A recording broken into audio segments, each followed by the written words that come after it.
Here's a scene you'll recognise. It's Monday morning and your team has spent hours updating spreadsheets, colour-coding progress indicators and crafting narrative summaries. You'll spend the next 2 hours in meetings hearing those updates presented verbally. By Wednesday, most of what was reported could be outdated.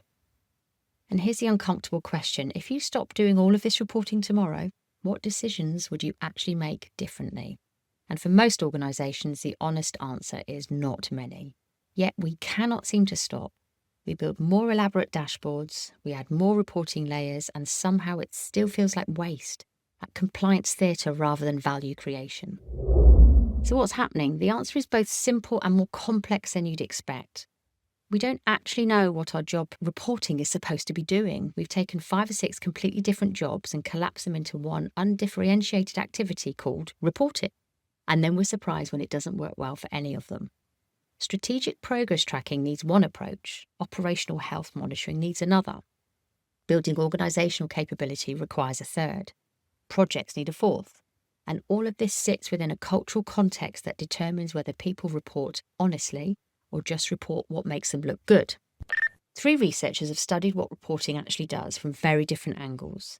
Michael Norton from Harvard Business School on the psychology of reporting rituals, Douglas Hubbard on what we should actually be measuring and why, and Amy Edmondson, also from Harvard, on what your reporting system reveals about your organisational culture. We'll start with Norton.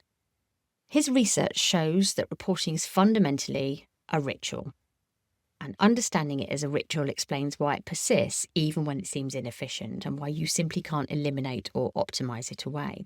Rituals have 3 elements: a physical component, specific words or actions; a communal component, we do it together at the same time; and a psychological component, it feels symbolically meaningful to do it in this specific way. Weekly status meetings check all 3 boxes. What Norton found is that rituals serve profound psychological functions, even when people initially resist them. Over time, they create meaning. They build a shared identity. They give people a sense that their work connects to something larger. This is why eliminating reporting meetings often backfires. You're not just removing an information sharing mechanism, you're removing something that was providing a psychological stability. Not all rituals are equally meaningful. The weekly status meeting where everyone reads pre-written updates that nobody will remember, that's a ritual without meaning. It checks the structural box, but fails the psychological function. What makes a ritual meaningful rather than merely bureaucratic? People are genuinely connecting, not just broadcasting, so participants feel that it matters. And crucially, it emerged at least partly from the group itself rather than being purely a top-down mandate. The question Norton's work surfaces isn't how do we eliminate wasteful reporting, it's how do we preserve the valuable ritual functions whilst dramatically improving the information and the decision-making functions. And that's where Douglas Hubbard comes in. And his work, frankly, is devastating in its clarity. Hubbard's research reveals that approximately 70% of enterprise metrics provide 0 decision value. Organisations are drowning in data while starving for actual insight. The problem starts with a fundamental misunderstanding of what measurement actually is. Hubbard defines measurement as an observation that reduces uncertainty about something, not comprehensiveness and not precision or perfection.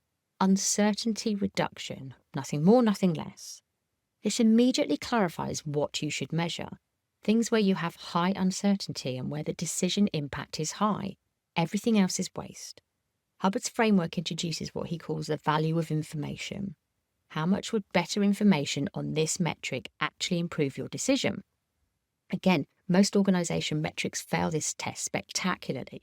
You're either measuring things that you already know the answer to, or measuring things where knowing the answer wouldn't change what you do. He's also identified what he calls the strategic operational inversion problem. Organisations overmeasure low-impact operational activities. How many meetings were held? How many features were shipped? While undermeasuring the high-impact strategic progress. Are you getting closer to product-market fit? Is your new sales motion working? Are you building the capability to move faster?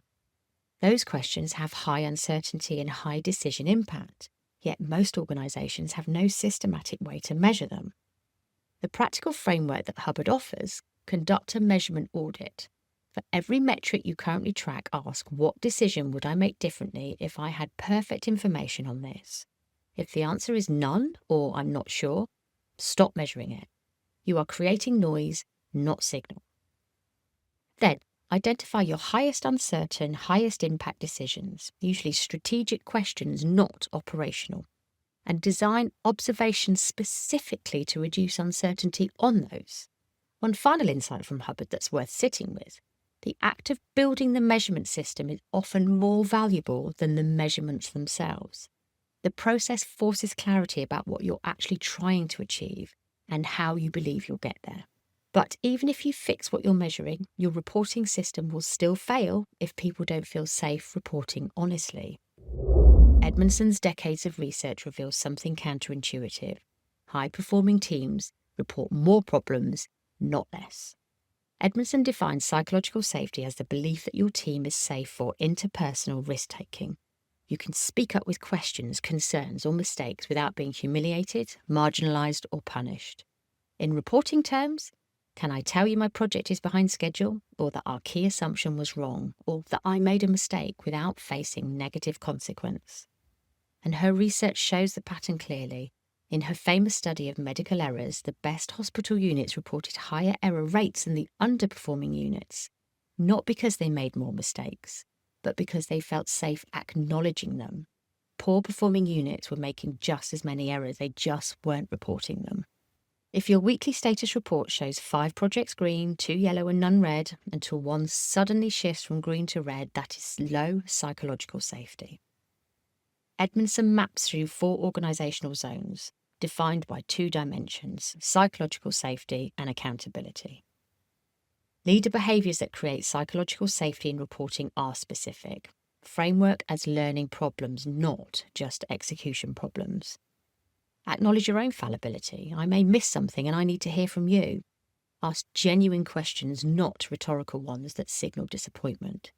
And respond productively to bad news. If someone reports a problem honestly and your reaction communicates frustration, the message lands clearly. Don't do that again. Edmondson also distinguishes between 3 types of failure, and this distinction matters enormously for how your reporting culture develops. Preventable failures, where someone didn't follow a known process, deserve accountability. Complex failures, where systems broke down despite following process, deserve systematic analysis, not individual blame. And intelligent failures, experiments that didn't work, deserve celebration because you learnt something valuable. While reporting systems don't make these distinctions, everything gets treated as preventable failure. So people hide complex failures and intelligence failures, and you never learn what's actually not working. So here's the synthesis. Norton showed us that reporting is ritual. It deserves psychological functions around stability, identity, and meaning that we all ignore at our peril. Hubbard showed us that most of what we measure provides 0 decision value, and we need systematic frameworks to identify what actually matters. Edmondson showed us that even perfect metrics fail if people don't feel safe reporting honestly. Together they explain why reporting feels like a waste in most organisations. We're performing rituals that don't serve a practical purpose, measuring things that don't inform decisioning, and operating in cultures where honest reporting can feel risky. A reflection question to take away: what job is your current reporting system actually doing? Not what you intended it to do, what is it actually doing?